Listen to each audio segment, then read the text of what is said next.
Hey guys. This is a short one with only 9 chapters. This is what if Naruto was a blacksmith apprentice. Shikamaru leaves the village for a mission near Iwagakure when he meets a talented blacksmith apprentice called Naruto. He could swear that he's met the guy before, but none of his friends seem to remember him. Feeling that something's amiss, Shikamaru tries to find out who Naruto is and why he seems so familiar. Hit like and subscribe if you like this one, and also please check the author in the description. Let's start.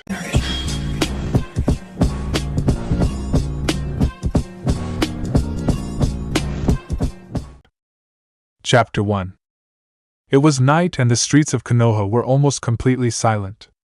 Shikamaru's steps were light and inconspicuous as he walked through the shortcuts that would lead him to the gates of the village. He knew that he was running late, but he couldn't be bothered with hurrying up. In the end, 10 minutes wouldn't make any significant difference to the mission he was about to go on. Troublesome, he muttered before yawning tiredly. He hated missions that started at night.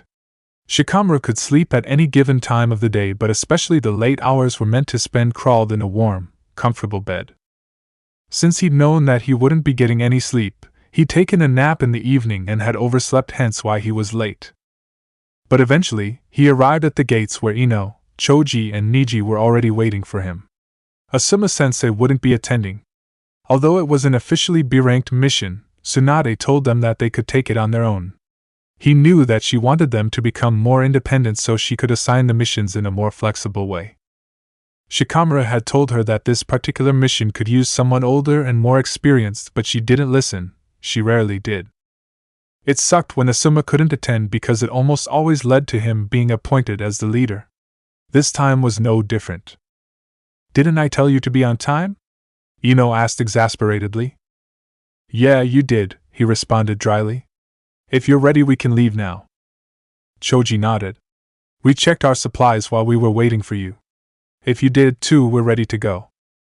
Niji scoffed, visibly annoyed by his tardiness. Shikamaru asked himself whether the guy had ever been late in his life. Probably not. Before he could attempt to respond, they all tensed up when they heard the steps of someone approaching. "Asuma-sensei!" Ino exclaimed. Shikamaru relaxed and hoped against all odds that Tsunade might have changed her mind and had sent Asuma-sensei to take part in the mission. It was rather unlikely. "Hey guys," their teacher mumbled with his lips around another one of his cigarettes. "Did something happen?" Niji asked. It was obvious that he was anxious to set out. He didn't like it when something didn't go according to schedule. "No, but I heard that you had a mission in Iwagakure?" Niji shook his head. "We're only supposed to go until the border. We're not crossing the mountains." The man sighed. "Thank God. Be careful, you'll never know what these Iwagakure are up to. I wish I could come with you, but I've got a mission coming up first thing tomorrow morning." "Is there anything else?" Shikamaru asked, sensing that his teacher wanted to tell them something more. Asuma grinned guiltily and scratched the back of his head. "I wouldn't ask this if I got a mission near Iwagakure anytime soon, but—" "Spit it out, already," Choji interrupted good-naturedly. "Well, my trench knives took a real beating during the training yesterday. The blades have cracked at some places and they're completely blunt. I've got backup knives, of course, but those were my favorite." Ino raised her brows confusedly. "Can't the blacksmiths in the village repair that? You could also always buy new ones, you know." "Yeah, but it never takes long for the blades to blunt again. People say that there's a blacksmith who's living before the mountains at the borders to the waterfalls and grass country, and makes blades that don't lose their sharpness over a long course of time." "We'll check it out," Shikamaru confirmed and took the trench knives that the man offered him. "You sure?" "It's no big deal, sensei. You shouldn't even have to ask," exclaimed Choji indignantly. Niji, who had already been annoyed about their delayed departure, became impatient. "We are losing time. We have to be punctual. The Iwagakure will be waiting for us, after all." Shikamaru had to agree. "Let's get going." Just as they were about to run off, they heard Asuma call their names for the last time. When they turned around, he had lightened up another cigarette. "Stay safe." Shikamaru nodded. He hated being the group leader. He hated being the group leader because it essentially meant responsibility. With responsibility came work and effort. He couldn't just laze around like he used to because they weren't given assignments to weed gardens or walk dogs anymore. When they went out for a mission, they regularly put their lives at risk, and every decision that Shikamaru made influenced the well-being of his team. It was exhausting to perform under that pressure. "When are we gonna take a break?" Choji interrupted his thoughts. His friend didn't sound tired yet, but it often helped to have a clear set goal in mind and not just run for an unclear amount of time. Shikamaru went through a calculation in his mind. They had to arrive at the meeting point in 3 days. If they ran the whole way through, they'd easily arrive in 2. That's why he could plan a couple of breaks in. But there still had to be a buffer in case they got involved in a fight. It was about 3 a.m. right now, and they had been running for about 2.5 hours. "We'll take a rest at dawn," he decided. His team members nodded acceptingly. He had grown comfortable to work with all of them, especially Ino and Choji. They knew each other since childhood and had fought together ever since they graduated the academy. At the beginning he hadn't been able to stand Niji, and even that became better with time. The other boy was still too uptight and melodramatic for his taste, but there was nothing that could be done about that. He knew that Niji hadn't thought of him too highly either. But when he had discovered that Shikamaru was actually able to defend himself and a very talented strategist on top of that, he'd started to respect him. Shikamaru knew that all 3 trusted him, and it sucked. Oftentimes he craved to slack off and laze around, but he couldn't lower his defenses when he was stuck in this position. He went through his plan again. The mission's goal was to deliver a scroll to some Iwagakure that would be awaiting them on their country's borders. Tsunade wanted to establish better dialogue with the Tsuchikage. You could never have too many allies. Officially, no fights were planned. However, relations with Iwa had never been stellar, and it wouldn't be above them to stab Konoha in the back by ambushing them. That's what Niji was here for. He will use his Byakugan to look ahead and find out whether any hidden troops would be awaiting them. It wasn't unlikely since the mountains made for good hiding spots. "You okay, Shikamaru?" Choji asked. The boy was perceptive, and when it came to reading Shikamaru, he was one of the best right after his father and Asuma-sensei. "Fine." The line between being open towards your team and bringing down their morale through your own qualms was thin. "Just hoping that we won't have to deal with any unnecessary conflict." "Like bandits?" Ino chimed in. "They're like bugs," Niji added with a disgusted expression on his face. "Annoying, time-consuming, but no real challenge." Shikamaru knitted his brows skeptically. One of the Hyuga's biggest weaknesses was his haughtiness. It never was a good idea to underestimate your enemy. On another note, the only girl in their group began, "Do we know the name of the blacksmith who we're supposed to bring Asuma-sensei's blades to?" Choji gasped. "Damn. We forgot to ask, didn't we?" Niji rolled his eyes and sighed. "Great.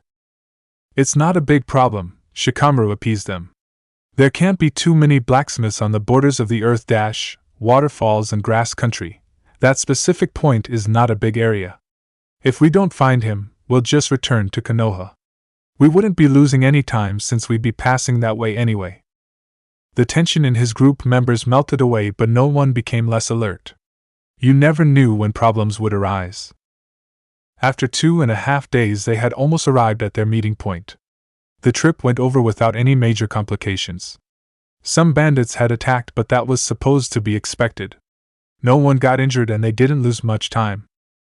Although everyone was well rested, Shikamaru suggested taking another break in Iwagakure before eventually approaching the mountains at the borders of Iwa. It was either waiting here or waiting there, and Shikamaru would rather spend as little time as possible near a country that was Konoha's ally only in name. So they resorted to lazing around near a river for about 1 hour. He was glad that he could relax, but relaxing during a mission wasn't nearly as enjoyable as when he was at home. He was always on edge, waiting for some sort of attack to happen. But luckily the time passed without any incidents, and they set off to their meeting point. They arrived punctually in the early morning, 3 days after their departure from Konoha. During that whole time, Niji was searching the area with his Byakugan to make sure that Iwa didn't plan any unwanted surprises for them. Eventually, they arrived without any problems. 5 men were already waiting for them. Judging by their IWA headbands, they were the ones that they were supposed to meet. Shikamaru noticed how their eyes immediately zoned in on Niji, whose veins near his temples had bulged under his pale skin. Konoha citizens had gotten used to it, but outside the village, the Byakugan remained notorious. "You've got something for us?" one of them asked. "Yes," Shikamaru answered in his calm voice. Each of them could feel the tense atmosphere surrounding them. Konoha and Iwa just seemed to clash whenever they confronted. But it was important to keep the situation steady and prevent any sort of escalation. Slowly, he zipped his vest down and opened one side so his inner pockets were clearly visible. Feeling the other shinobi's eyes on him, he pulled a big scroll out and held it up. "That is it." One of the men standing in front of them nodded, to which Shikamaru threw the scroll into his direction. The guy caught it one-handed and put it into his own vest. "Is that all?" "Yes." As soon as Shikamaru had finished speaking, the Iwanins ran off. When they finally couldn't be seen anymore, Ino exhaled audibly. "Thank God they're gone. Barely anything happened, and I thought we're gonna be in a fight any second." Choji shook his head incredulously. "It's hard to believe that we're officially at peace with these people." Shikamaru silently agreed and hoped that whatever dialogue that Tsunade was attempting to start would ease the relations between them.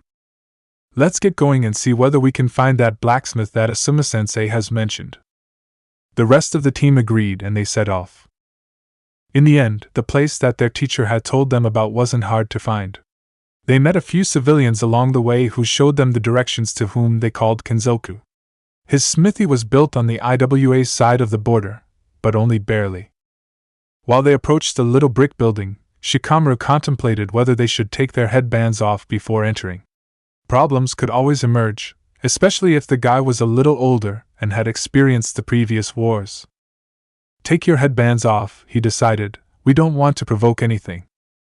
After the tense encounter with the Iwanins, everyone wordlessly agreed and unbounded their headbands to hide them under their clothes. Niji tied a piece of fabric around his forehead to cover his seal. When they knocked on the door, an old man wearing a traditional hakama and hayori answered. Though his age seemed advanced, he didn't appear frail or sick. "Yes? How can I help you?" "We're looking for Kenzoku," Ino answered with a polite smile on her face. The man's eyes lightened up. "Well, that's me. How can I help you?" "We heard that you were the best blacksmith in the whole country," the girl mentioned charmingly. The geezer began to laugh, a noise that sounded like a roar. "You heard right. No one can work these blades as good as I can." He shrugged and grinned mischievously. "Well, I do have an apprentice, but that's besides the point. I'm the one who trained him, after all." Shikamaru refrained from groaning. The man seemed like a troublesome jabberer, so he let Ino do the talking. They had enough similarities to get along just fine. "You're right," she exclaimed excitedly, "and we desperately need your help." "Well, then come in," Kenzoku offered and stepped out of the entrance so they could get in. "So what do you need my help for?" Shikamaru took it as a sign to take the trench knives out that Asuma-sensei had given him a couple days ago. "They belong to our teacher, and they're his favorite. Problem is that it never takes long for the blades to blunt." For good measure, he decided to oil the guy up a little further. "He's heard of your amazing abilities and asks whether you could do something about it." The man laughed again, took the blades out of his hand and put on some glasses to inspect the weapons closely. "That's easily done," he asserted after a short while. He laid the blades on a wooden table standing nearby and went towards the door that led even further into the house. Before leaving, he turned around. "Sit down and make yourself home. I'll be there in a minute." After they took a look around the room, they sat down on the wooden banks that stood next to the table. The place had been kept simple and clean.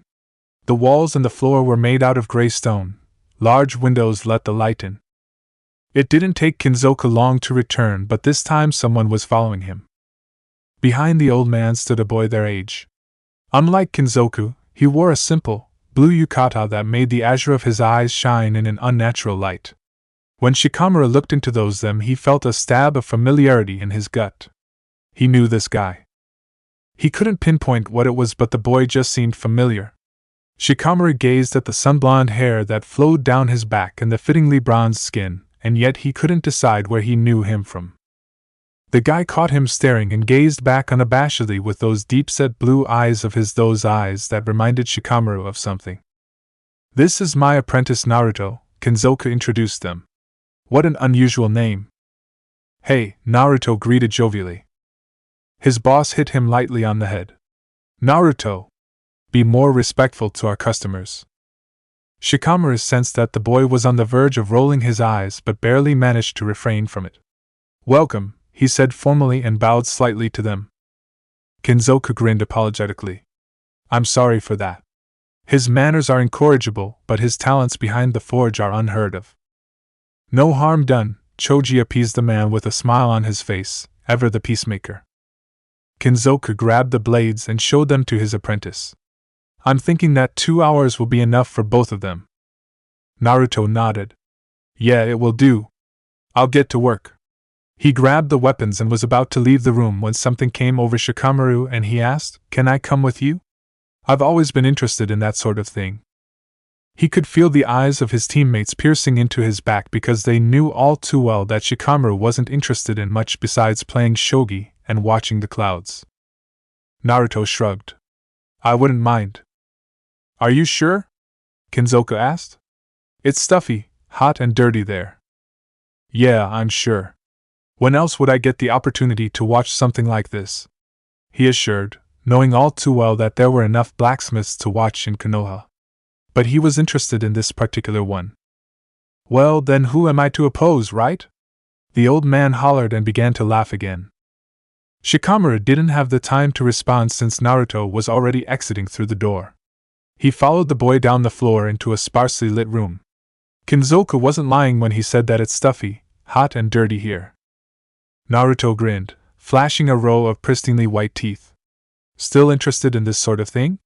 he asked cheekily. "Of course," Shikamaru answered and sat down on a chair that was standing in the corner of the room. The boy raised his brows as he tied the long, blonde hair that reached the small of his back loosely together. A few shorter strands escaped his grasp and dangled into his face, but he didn't seem to mind as he didn't pay them any further attention. His hair color was unusual, to an intense yellow that he had rarely, if ever, seen. Naruto didn't seem like someone you'd overlook in a crowd because he involuntarily stuck out through his appearance. But why couldn't Shikamaru remember him then? The more he watched him, the more he believed to have seen him before. Finally, he decided to be upfront and just ask, "Have we met? I feel like I've seen you before. I'm Shikamaru, by the way." He added the last statement in the hopes of ringing a bell in the boy's mind. But Naruto only shook his head as he tied a thick apron around his waist. "Not that I recall. Never heard of your name before." Shikamaru didn't let it go. "Maybe I've seen you elsewhere, but we never got introduced to each other?" The boy shrugged before walking towards the corner of the room and lifting a big, heavy bag full of coal up. "I don't know. Could be. I've been at many places." "Where are you from?" He shrugged again and avoided to look into Shikamaru's direction. "From everywhere. Like I said, I've been around." "Well, if that wasn't vague." "I'm gonna start a fire over here, so it's gonna get even hotter." "You sure you wanna stay?" the blacksmith apprentice asked in an obvious attempt to get rid of him. "Nah, I can handle the heat." He took his vest off and laid it on the back of his chair. "What are you doing?" he inquired to lighten the mood. "Wait till the fire's hot enough to let the steel be molded," Naruto responded and put a pair of thick gloves on. "It's gonna take a little while, not too long though. It'd have to get a lot hotter if I had to deal with katanas or something. But with these shorter blades a lower temperature is better." "What difference does it make?" Shikamaru didn't really care, but talking about this seemed to put Naruto at ease. "The hotter the steel is, the more moldable it becomes." The ninja sat back and watched the boy work. "So do you like being a blacksmith?" Naruto shrugged. "Do you like being a shinobi?" Nobody had told Naruto that they were shinobi. But although they had hidden their headbands, it was pretty obvious by their weapons and the type of clothes they wore. He chose to let it slide and answer the blacksmith's question. "No, I hate it," he answered truthfully. "Not everything, but most of the time it's pretty annoying." Naruto laughed and grasped wide, robust pincers to grab Asuma-sensei's blades with. Then why are you doing it? Shikamaru shrugged. I was born into a ninja family. I have to do it, I've got no choice. Family, huh? Naruto murmured with a sardonic smile on his face, and held the blades into the blazing fire in the forge. So do you like being a blacksmith? Shikamaru backtracked. The boy blew the blonde strands out of his face and shrugged. It's okay. Useful but a little boring. I'm waiting for Kenzoku to train his other apprentice. Can't leave the geezer all alone, after all. There've been others before, but they quit before they could really learn anything. Why? Naruto rolled his eyes and kept on twisting the pincers around. It's too hot, too dirty, too hard. Always a different excuse. Finally he pulled the pincers out of the fire and revealed Asuma-sensei's glowing blades. Then, he switched the large tool out in favor of a shorter and handier one and grabbed a heavy-looking hammer with the other hand. The metal clanked loudly when he hit the weapons with it. So why do you do it if it's such a bothersome job? Shikamaru asked between the hits so he could be heard. Naruto paused the hand that held the hammer and looked at him shortly. I can stand a lot of heat. He shrugged. And Kenzoku's a good boss.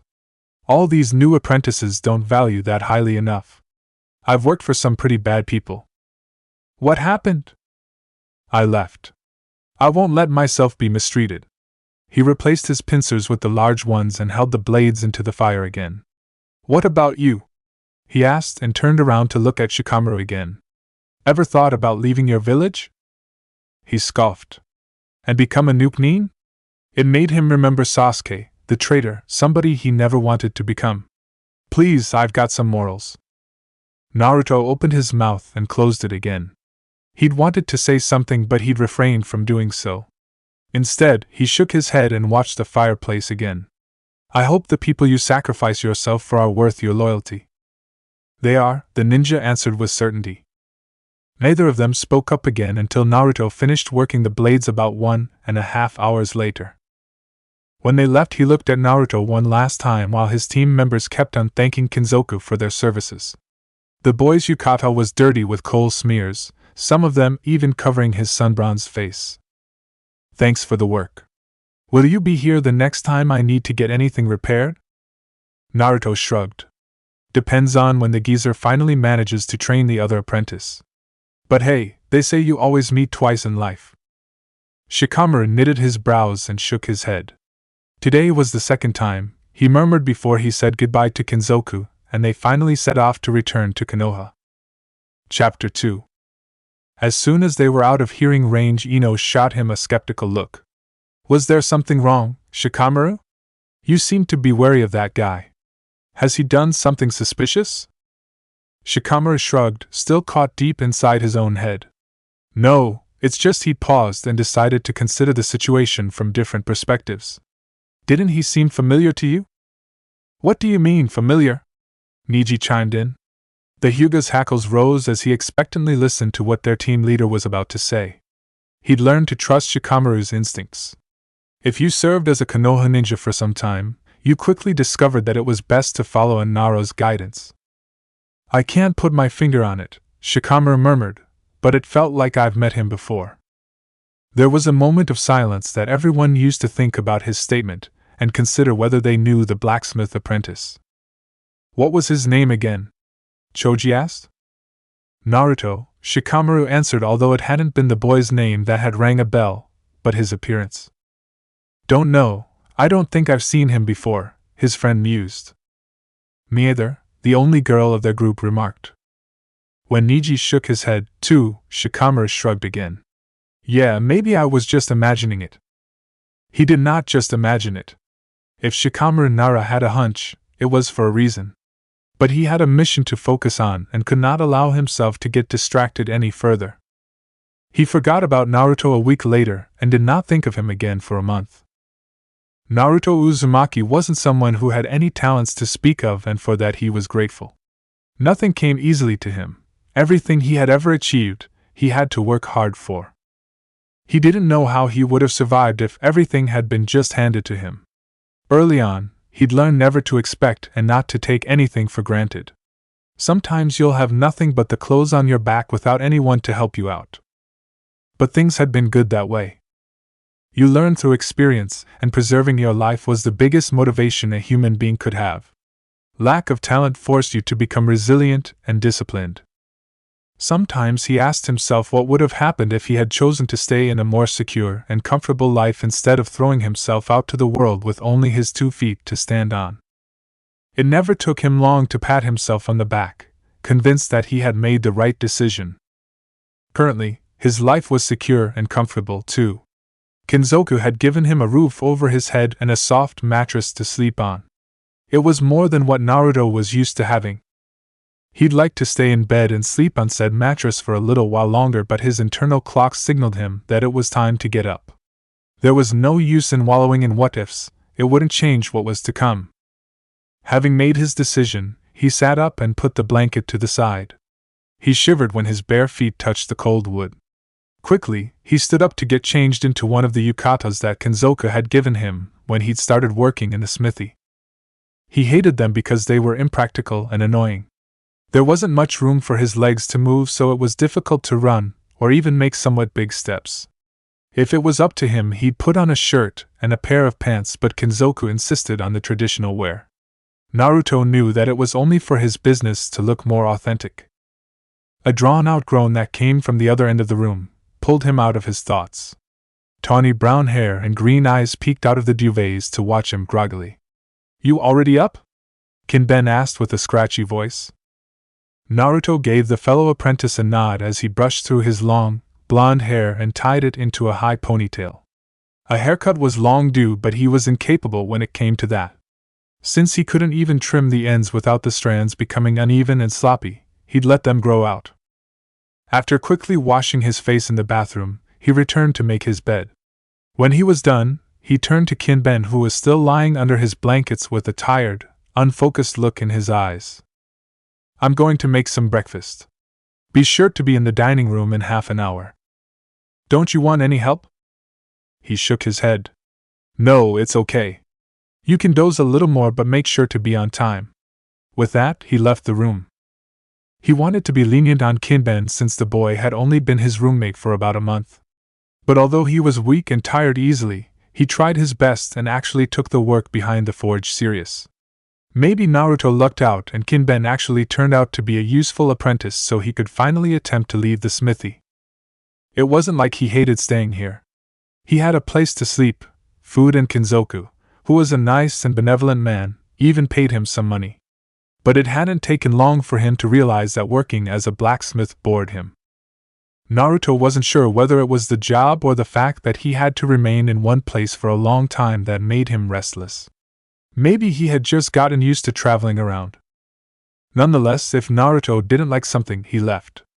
But he had a bad conscience about leaving the old geezer alone when the man didn't have anyone to help him with his work. Hopefully, Kinben would stick around. After putting the tea kettle on the stove, he opened the fridge to contemplate what they could have for breakfast. He decided on making rice, miso soup, and a couple of boiled eggs. If it had only been up to him, he'd have made some instant ramen and would have called it a day, but unfortunately Kenzoku wouldn't approve of that. That's why he had to put in a little more effort. "You should have slept in. It was already pretty late when you finished up yesterday." Naruto turned around to see his boss standing at the door with his usual haori and hakama on. "It's okay. I would have woken up anyway." The man ran a hand through his gray beard and scratched his bald head with the other. "Sleep is important, Naruto. You should learn to get some." Gradually, the man's usual energy seemed to return as he ordered his apprentice around.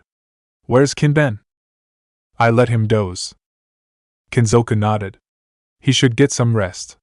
He works very hard, too. I think we've found ourselves someone who could stay." Naruto hummed absent-mindedly as he rushed to the screeching tea kettle and pulled it off the stove. "Black or green?" "Black," his boss decided. Then, after a short pause, he added, "Naruto?" "Yeah?" "You're gonna leave soon, yeah?" Naruto looked up to see the old man's face and regretted doing it immediately.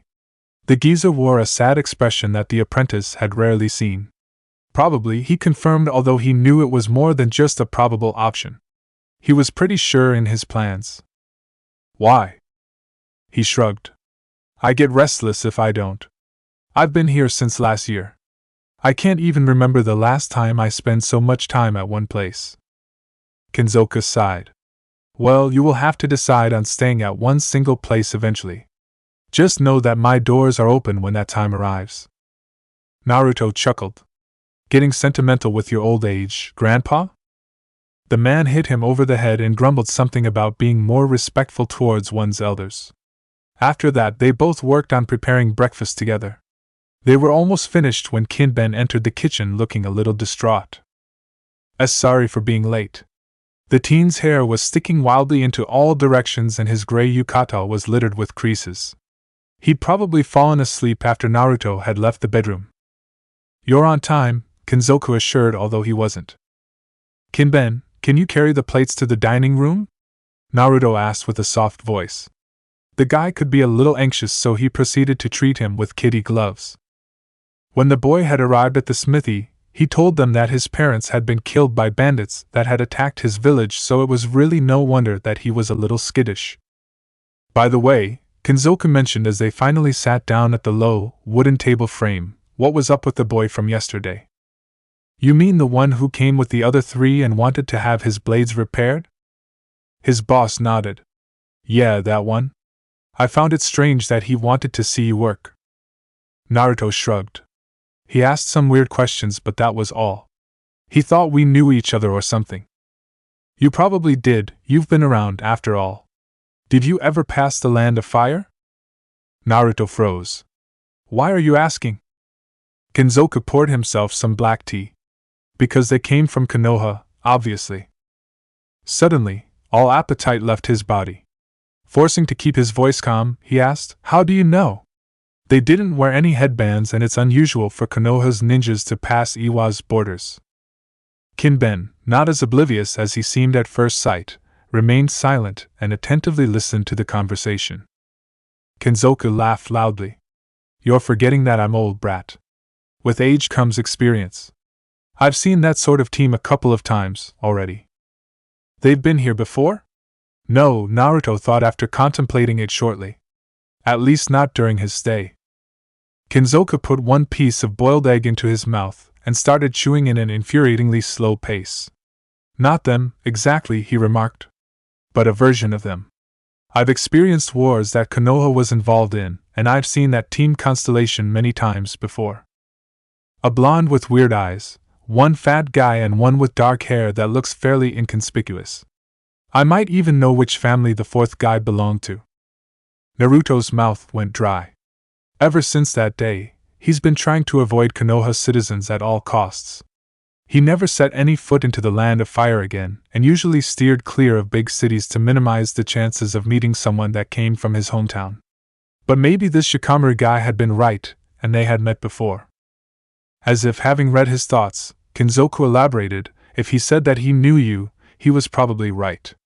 The third guy in that team constellation is always the smart, observant one. He slurped his miso soup up. The Nara clan. Not many know of them, but if Konoha comes up with good strategies, you can count on that family being behind that. Wow, boss, Kinben marveled, you really do know a lot. The blacksmith laughed, and said something that Naruto didn't hear. The others' voices became white noise. Damn. When that Shikamaru had told him that he knew him, he believed that the boy had simply mixed him up. But after what the old man had just explained, it was likely that the boy really did recognize him, after all. How was that even possible? For one moment he allowed himself to remember Iwagakure. He'd been 6 years old when he had left that place, and the only person he had really known at that time was the Hokage. That was now 10 years ago, and he barely even remembered the villagers. Most of them were nothing but blurry faces at this point. How could this Shikamaru, who'd seemed to be as old as he was, recognize him? And what if the boy decided to dig deeper and actually found out who he was? When he'd left Konoha, he hadn't actually thought that people would go out of their way to search for him, since no one but the Hokage had even liked him. But for some reason they had actually sent out search parties for him. That was why Naruto had grown accustomed to never stay at one place for too long. He was constantly moving and minimizing the chances of Konoha following his tracks. Not for the first time, he asked himself what these people wanted from him. At first, he believed that the Hokage was just trying to get him to return because he'd always been such a friendly, concerned and caring man. But soon he'd realize that the measures used in order to find him were a little extreme. For years many search troops had raided the countries. A shiver ran down his spine when he reminded himself what they did with ninjas who dared to leave their village. But Naruto wasn't a ninja. Would they still try to kill him? Naruto! He startled when the old man's voice suddenly pulled him out of his thoughts. Are you deaf, boy? No, boss, he answered a little breathlessly. Kenzoku made a funny face and shrugged. You two clean up. I'll go downstairs and start the fire for the forge. Naruto looked at his plate. He'd barely eaten anything. But it didn't matter. He should learn to get used to irregular eating habits, again. At the end of the week, he had to be gone. The worst-case scenario was that yesterday's team returned to Konoha in a couple of days where that Shikamaru figured out who he was. If that happened, they'd send some shinobi out to search for him here. He had barely a week left before he had to be gone. It was unlikely that any of that would happen, but he wouldn't risk it. It was night. Naruto looked up and sighed in relief when he noticed that no clouds were covering the dark sky. The moon wasn't full and he'd need any light he could get. Do you have everything? Naruto turned to his boss and nodded after patting the pockets of his jacket down. The orange one that he liked was in his bag. But for now, he needed to stay low and the dark green clothes were ideal to go unnoticed in the night. He sighed again. This was going to be hard and that was one of the reasons why he never stayed at one place for too long. You got attached to the people around you and that made it difficult to leave. Thanks for everything, boss. Kenzoku nodded. The wrinkles in his face were even more apparent in the shadows. Or maybe it was the worry that caused the old man's face to look that much older. And if anyone asks for me, don't hide anything from them. Don't get yourself in trouble. The man snorted and shook his head. Tell me one thing, Naruto. What is it that you're fleeing from? He asked himself whether he had something to lose. Everything was pretty obvious by now. Konoha, he answered truthfully. Are you a criminal? You know you can be honest with me, the man said in a grandfatherly tone. No, Naruto insisted. I didn't do anything wrong, not like that. I just left the village, and they haven't stopped searching for me ever since. I'm not a ninja, so I don't know what they want with me. He shook his head in an exasperated manner. Naruto, the old man began and took a deep breath. I think I know why they're after you. What? Kenzoku seemed to search for the right words before he met his apprentice's eyes again. I've told you I'm old. Naruto rolled his eyes. What else is new? Shut up, brat, the old man grumbled half-heartedly. My point is, I've met many people. When I looked at you for the first time, I confused you with someone else whom I've seen many years ago. Naruto frowned. In all his 16 years he hadn't met anyone who'd even slightly resembled him. Who was it? Kenzoku exhaled and answered, the yellow flash. The boy wrinkled his nose. Okay? And who is that? The veins on the old man's bald scalp protruded in frustration as he hit the boy over the head. Idiot! Would it kill you to read a history book once in a while? Naruto rubbed his throbbing skull in annoyance. It's not the time for history lessons, old man. Tell me what I need to know. Kenzoku groaned in exasperation. The yellow flash was Konoha's fourth Hokage. Oh, Naruto remarked when realization dawned on him. He had heard stories about the Yondaime before, especially when he'd been little and still living in Iwagakure. They had loved to tell stories about that man. You mean the guy who defeated the Kyuubi? The blacksmith nodded. I've only ever seen him from afar. But the resemblance between you two is unmistakable. Naruto frowned. What are you alluding to, old man? His boss looked at him as if he was a special kind of dumb. Isn't it obvious? You two must be related. There's no other way you'd look so much like each other. Maybe that's why they won't stop looking for you. There are some skills that get passed on through blood only, boy. Naruto shook his head. I'm talentless. There's no way that I'm related to that man. What he didn't tell Kenzoku was that he remembered being treated like shit in Konoha. That was why he left in the first place, after all. He knew how relatives of important people were treated, namely not like shit. Whatever resemblance he had with the yondaime, it had to be a coincidence.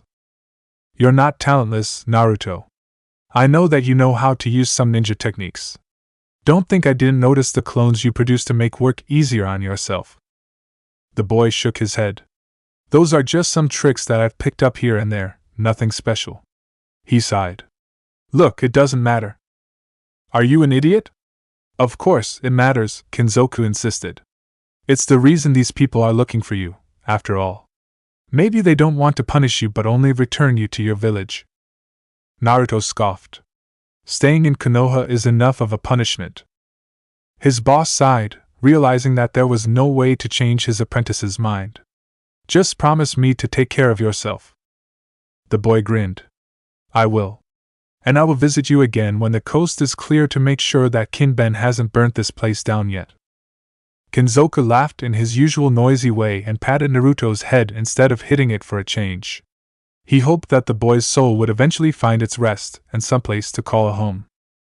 It was 1 month after when Shikamaru lay on the training grounds grass while Ino, Choji, Sakura and Sai were sparring a few feet away from where Asuma-sensei, Kakashi and he were lingering at. He was too lazy to get up and participate. He'd rather just watch the scenery. They had a nice view of the Hokage monument. Absorbed in thought, he stared at the stone heads that he had seen more times than he could count. Oh, he mumbled, that's weird. Chapter 3. What do you mean, weird? Asuma-sensei asked absent-mindedly. Shikamaru watched the yondaime's giant, rigid expressions that were carved into the hard stone, a man that every child in this village could recognize from various history school books that his face was plastered into. An unusual face it was, one that stood out. Azure blue eyes framed by sunny blonde hair. Shikamaru felt his mind sharpen.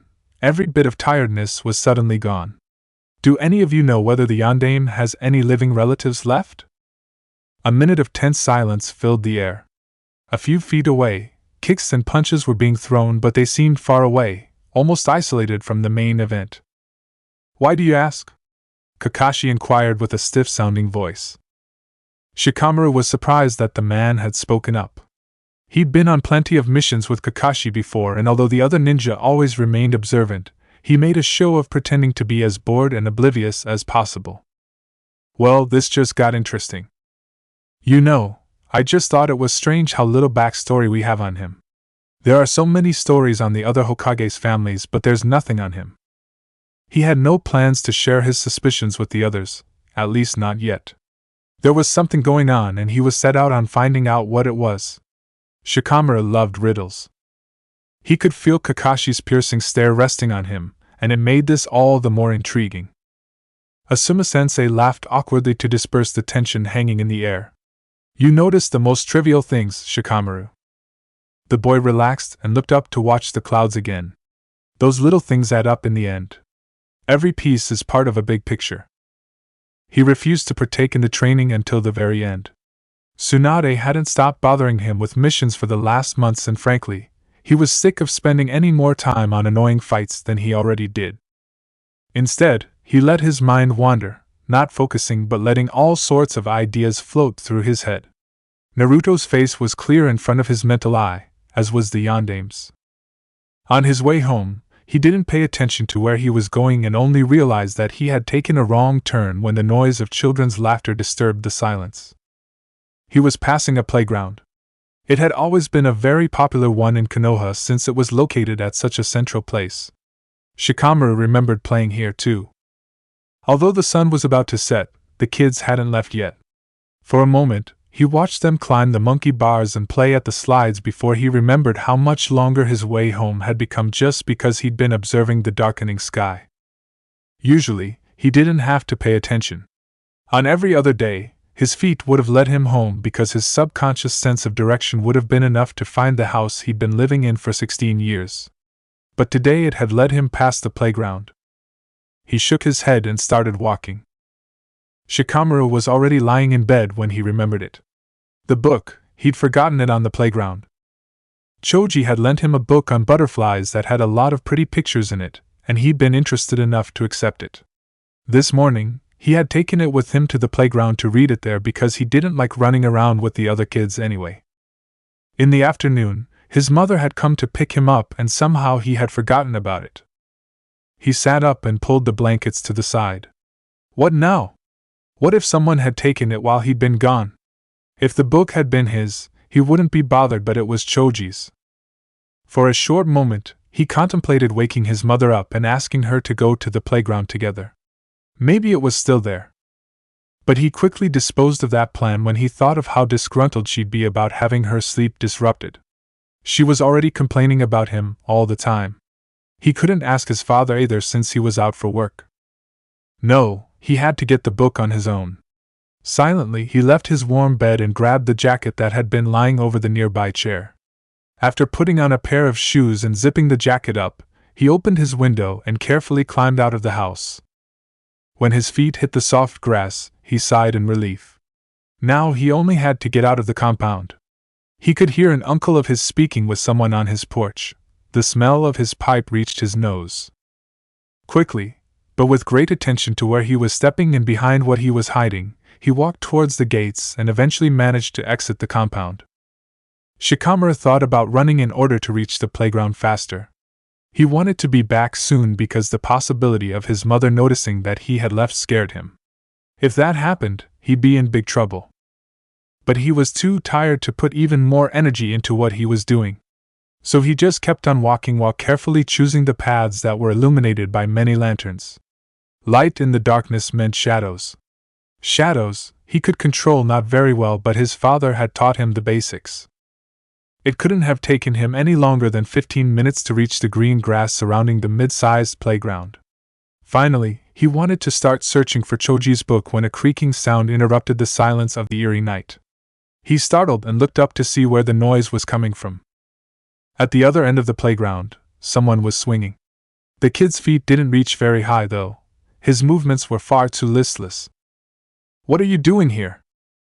The half-hearted swinging came to a halt, feet brushed over the dry sand.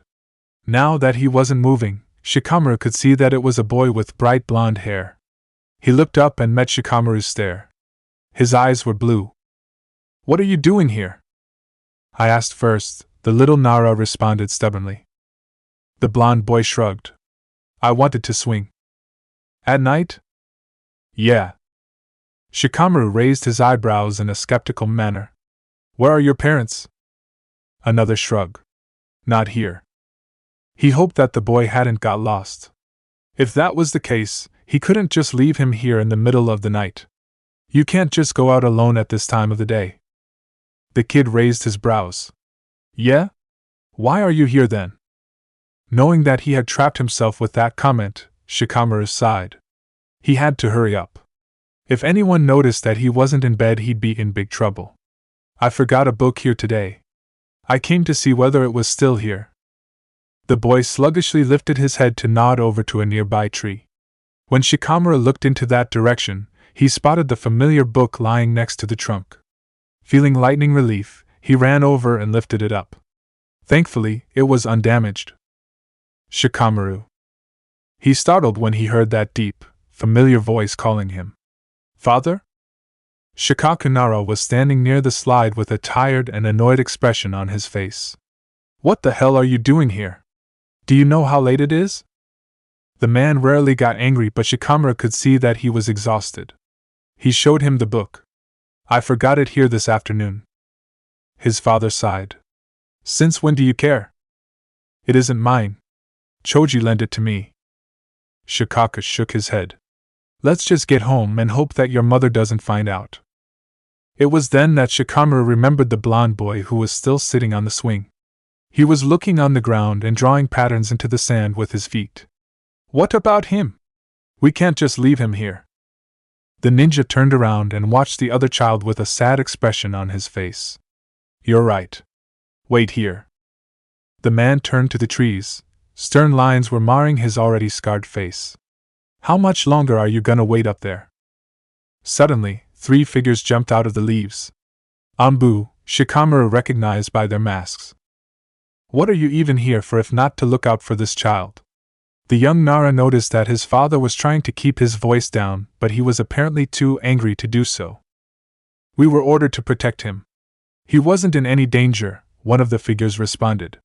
She sounded monotone, but Shikamaru could feel the insecurity in her words. His father was an important man, after all. Are you trying to tell me that it is harmless for a 5-year-old to walk the streets alone past midnight? The woman wanted to object, but Shikamaru didn't give her any opportunity to do so. Return him home immediately and make sure he's safe. When the Umbu nodded in acceptance, his father turned to him. Shikamaru! Shikamaru! His eyes were wide open. He was lying under warm blankets. Light flooded his bedroom when his mother pulled the curtains to the side. Shikamaru, are you okay? She sat down at the side of his mattress and touched his forehead with her palm. Are you sick? She asked with a rarely seen concerned expression on her face. No, he answered a little breathlessly, just a dream. Nightmare? No, it's nothing. She sighed and stood up. Get ready then. I made breakfast. After she had left, he lay in his bed and stared at the ceiling for a while. His dream, it had been a memory from many years ago. He had long forgotten that particular night. How old had he been back then? 5? 6? It had only remained on his mind as the night he had sneaked out and returned without his mother ever finding out. The boy on the playground, he had completely forgotten.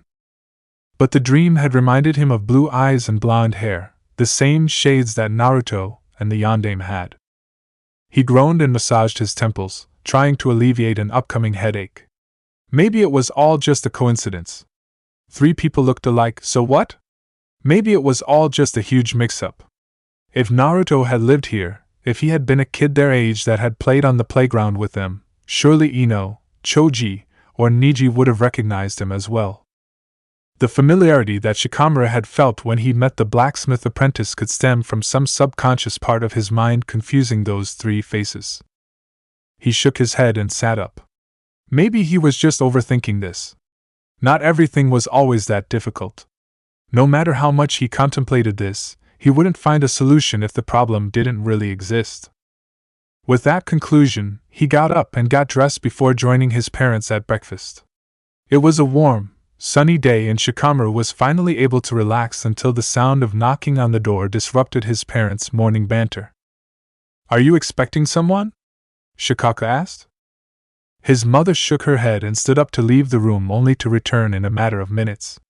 Shikamaru, he's asking for you. He stood up and carried his plate to the sink. He'd been finished anyway. Who is it? Kakashi Hatake, she answered with her eyebrows raised high in confusion. Surprised by her response, he frowned. Are you sure? His mother sat down at the table again and rolled her eyes. You mean because there's someone else in this village who looks and dresses just like him? Yeah, it's him. You got a mission coming up? His father chimed in. Not that I know of, Shikamaru supplied. And that was the weird thing. The only times he was around Kakashi was on missions or when some other sort of group activity planned. Is he waiting on the porch? When his mother nodded, he walked out of the dining room and towards the entrance. He opened the front door that had been left ajar and spotted Kakashi leaning against the wooden railing of their terrace. Good morning, the older man greeted. Had a nice breakfast? I did, Shikamaru confirmed. How about you? He hated this sort of needless small talk, but he didn't know what else to do with the guy. Kakashi shrugged. You know, like always. Informative as usual, Shikamaru remarked drily. Listen, I've got something to talk about with you, the man explained in an uncomfortable but determined tone of voice. Finally, they were getting somewhere. What is it? He could hear Kakashi take a deep breath under his mask as the sole, visible eye focused in on Shikamaru. Yesterday when we were at the training ground, you mentioned something about the yondaime. The boy shook his head. It was nothing, honestly. Just something that passed my mind. The man squinted in concentration. But there was something you wanted to say. What was it? Shikamaru sighed.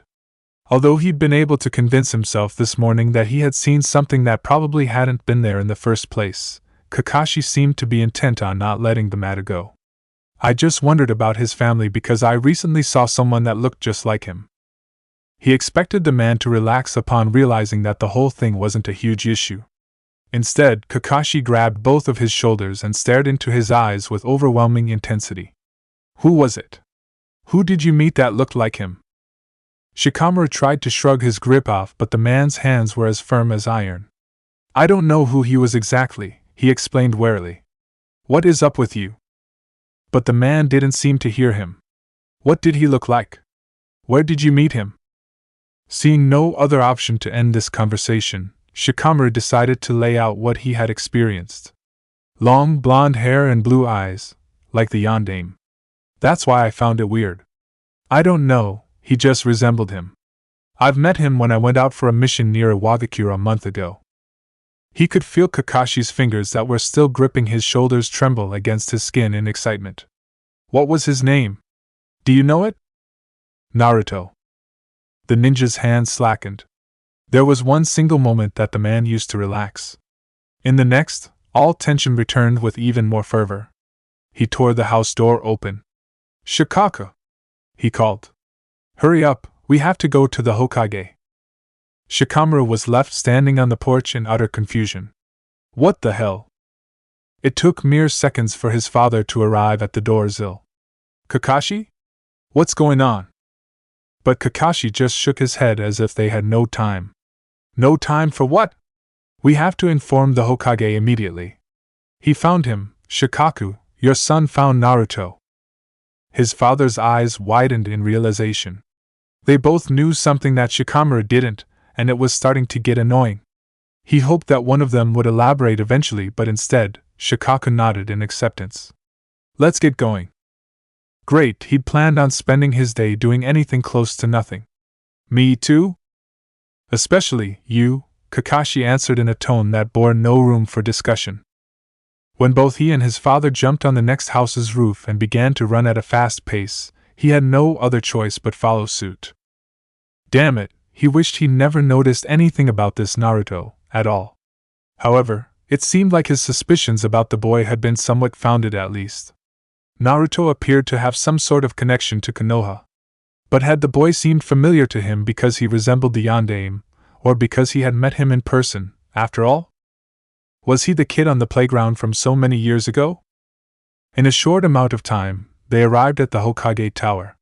Shikamaru had never entered it through the window before, but he had nothing left to do but follow Kakashi's guidance. Thankfully, no one but Tsunade was in the office, but she still appeared to be disgruntled about their sudden emergence. Before she could attempt to comment on it, Kakashi strode over to her desk and beat her to it. He was seen again. We have to go out and search for him. All anger disappeared from her face as the woman leaned back in her chair and crossed her arms.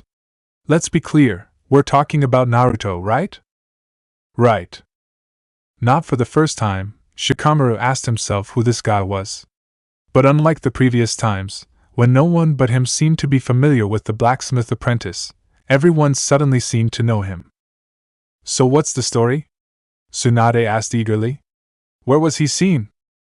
Kakashi turned around and nodded over to where he was standing.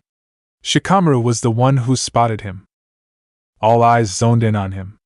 A feeling of discomfort swept over the young ninja as it dawned on him that whatever was about to come would surely be immensely troublesome. Just as he wondered what he had gotten himself into, Tsunade disrupted the short silence and motioned for him to come closer. Sit down, Shikamaru. Tell us exactly when and where you've met him. Don't leave anything out, his father added. The littlest details can be important. The boy groaned in annoyance before sitting down on one of the chairs that were standing across the Hokage's desk. He allowed himself to massage his aching temples before he slumped into his seat. There isn't all that much to tell, really. I met a guy named Naruto at a smithy when we went on a mission near the Iwa border 1 month ago.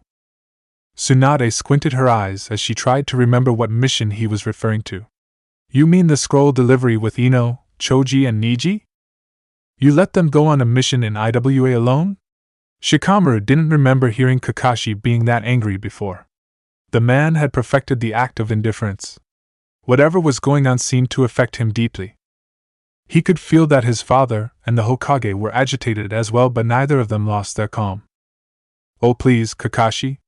Don't tell me how to do my job," Tsunade responded curtly.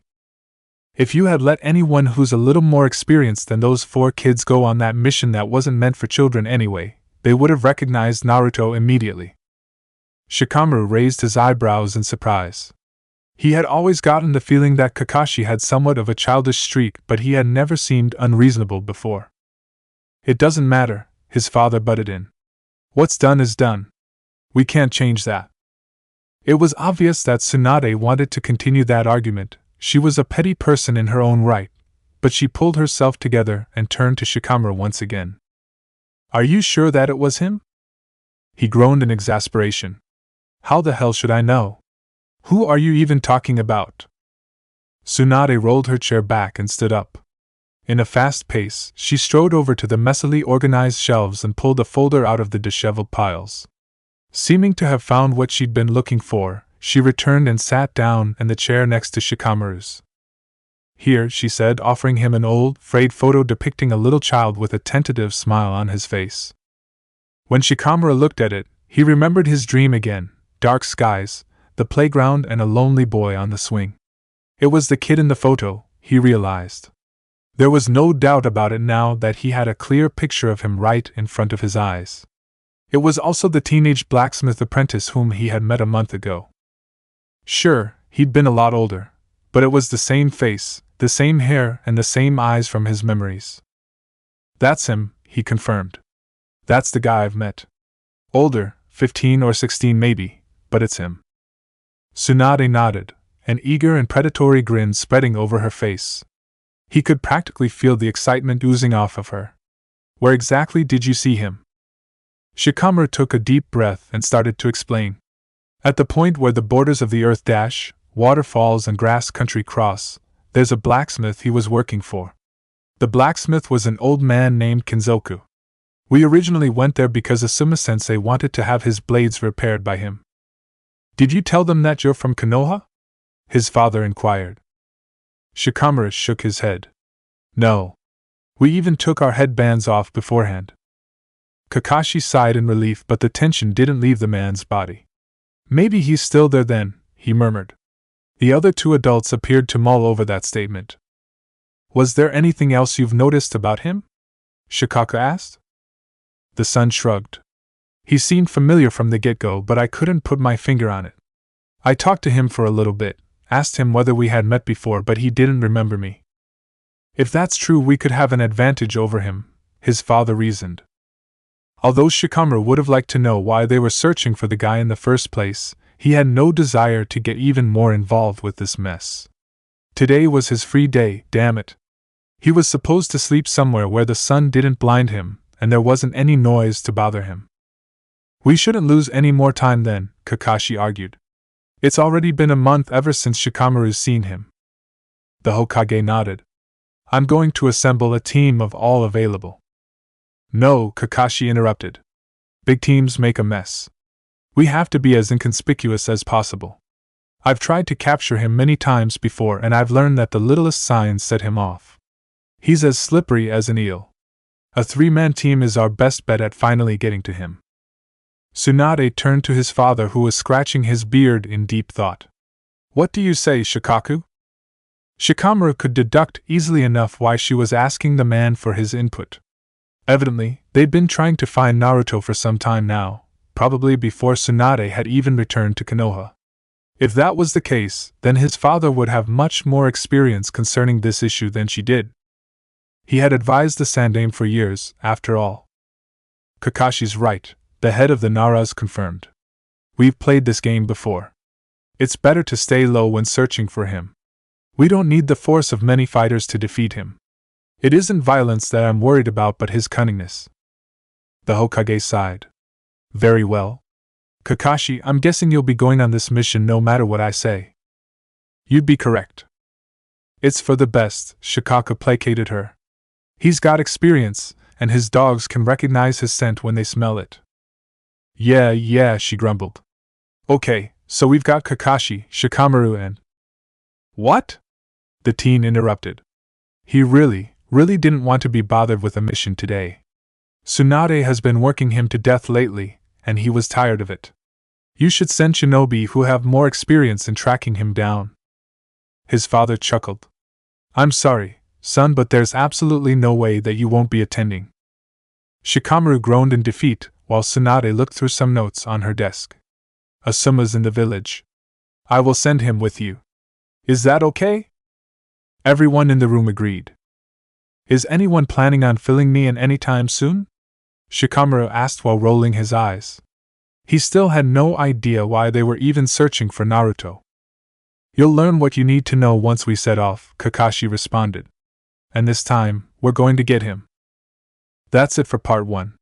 Thank you for watching and see you in the next video.